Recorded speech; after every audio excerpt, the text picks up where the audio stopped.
欢迎来到可可知分析室，我是咸鱼华。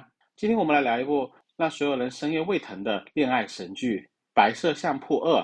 这个发生在冬季的故事，表面上是二男一女的情感纠葛，而它的内核似乎是当下所有的年轻人最痛的生存困境。故事的起因是高二的春熙，他是个把自律都刻进 DNA 里的优秀模范生，他有了个组建音乐同好会的执念，这就像优等生在试卷的角落偷偷画下的涂鸦。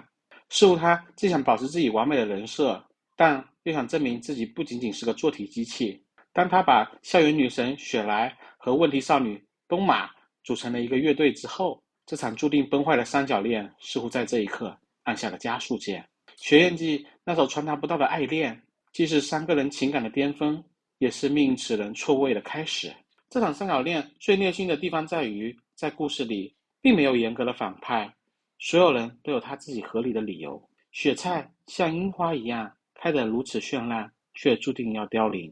他的抢先告白似乎也称不上算计，而是优等生面对失控的本能止损。东马像是暴风雪一样，看似自由不羁，实则似乎用冷酷来当盔甲，来保护自己那颗支离破碎的心。而春熙呢，他更像是被困在摩天轮里的观察者，他明明同时都深爱着两个人，却在专一的道德枷锁中不断的挣扎。我们来聊聊雪菜的人生吧。雪菜是不是东亚优等生的标准模板？他也视为无可争议的校园偶像。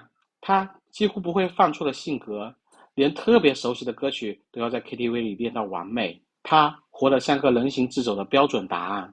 他的人生策略为他带来了无数的关注与赞美。似乎在这段恋爱中呢，他也用了同样的人生策略。他想把这段恋爱做成他自己的人生完美企划。他发现了春熙暗恋东马时，他做了什么呢？不是退缩，也不是黑化，而是提前出击。他越是努力的扮演，就越是暴露了内心的黑洞。他越是想要抓住，结果呢，却离他越来越远。他恐惧自己一旦停止了内卷，他的爱情就会陷入人生的失控。如果说雪菜的人生是他人眼里的那道光，而东马呢，可能是个彻底的存在主义战士。这个传说中天天翘课的问题学生，却能在钢琴室里弹一夜的琴。他不是反抗，只是拒绝把自己的人生切片成社会期待的模样。当雪菜用自己的方式渗透春熙时，东马在干什么呢？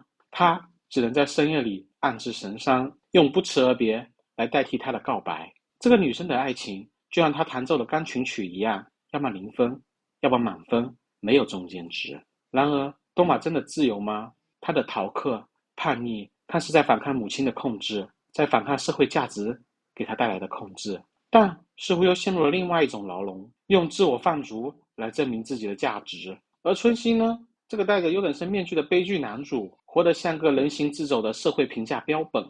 或许他在音乐室里听见东马的钢琴声，成了他改变人生体验的开始。学院季那首演出似乎是他的越狱时刻。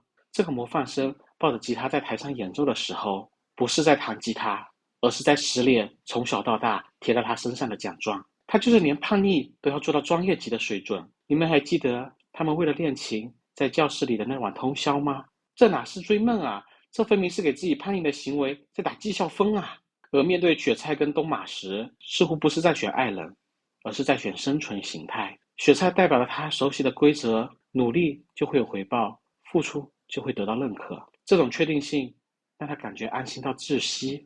而东马呢，更像是危险又迷人的未知领域，让你没有评分标准，却有着未知又渴望的体验。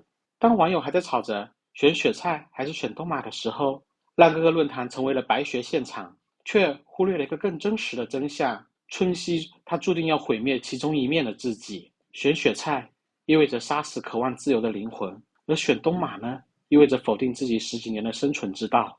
这种自我切割的剧痛，才是白学最胃痛的精髓。那些痛骂春熙渣男的人，似乎没有意识到，我们何尝不是在考公考研与裸辞追梦中反复横跳呢？在相亲和跨喜之间举棋不定，看着春熙的爱情困境，仿佛诉说了当代青年的信念撕裂呀。为什么3个聪明人要注定互相伤害呢？答案或许就藏在那首借不到里。即便是场没有结果的爱恋，是否也有印在你心里的一天？现在请你暂停1秒，握着你的良心问，如果是你，你会选择东马还是雪菜呢？先别急着骂春熙，这个问题的本质似乎在问你，你是否有勇气杀死半个自己？